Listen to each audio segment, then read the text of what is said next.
আর একটা গণ অভ্যুত্থানের জন্য প্রস্তুত হন। বাংলাদেশে যারা গত বছর গণ অভ্যুত্থানে অংশগ্রহণ করেছে এরা সবাই আর একটা গণ অভ্যুত্থানের জন্য প্রস্তুত আছে।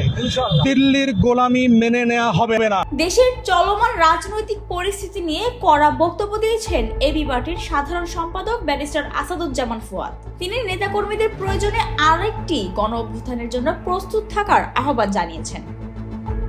সম্প্রতি এক কর্মসূচিতে বক্তব্য দিতে গিয়ে আসাদুজ্জামান ফুয়াদ বলেন, দেশের গণতান্ত্রিক কাঠামো ও জনগণের অধিকার রক্ষায় বৃহত্তর আন্দোলনের পথে হাঁটার বিকল্প থাকতে পারে না। তার দাবি, বর্তমান রাজনৈতিক বাস্তবতায় মত প্রকাশের স্বাধীনতা ও ভোটাধিকার সংকুচিত হয়েছে। তিনি আরো বলেন, এই পরিস্থিতি থেকে উত্তরণে সংগঠিত আন্দোলন প্রয়োজন। জনগণের অধিকার প্রতিষ্ঠায় প্রয়োজন হলে আরেকটি গণ অভ্যুত্থানের জন্য প্রস্তুত থাকতে হবে। এদিকে এবি পার্টির নেতারা জানিয়েছেন, দলটি দেশব্যাপী সাংগঠনিক কার্যক্রম জোরদার করছে।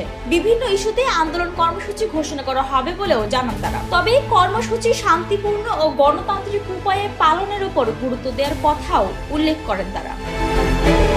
ফুয়াদ বলেন, জনগণের অধিকার ও গণতন্ত্র রক্ষায় আমাদের প্রস্তুত থাকতে হবে। যদি প্রয়োজন হয় বৃহত্তর আন্দোলনেও যেতে হবে। রাজনৈতিক বিশ্লেষকদের মতে এমন বক্তব্য সামনের দিনগুলোতে রাজনৈতিক অঙ্গনকে আরো উত্তপ্ত করতে পারে। যদিও এই বিষয়ে অন্য বড় দলগুলোর পক্ষ থেকে তাৎক্ষণিক কোনো প্রতিক্রিয়া পাওয়া যায়নি।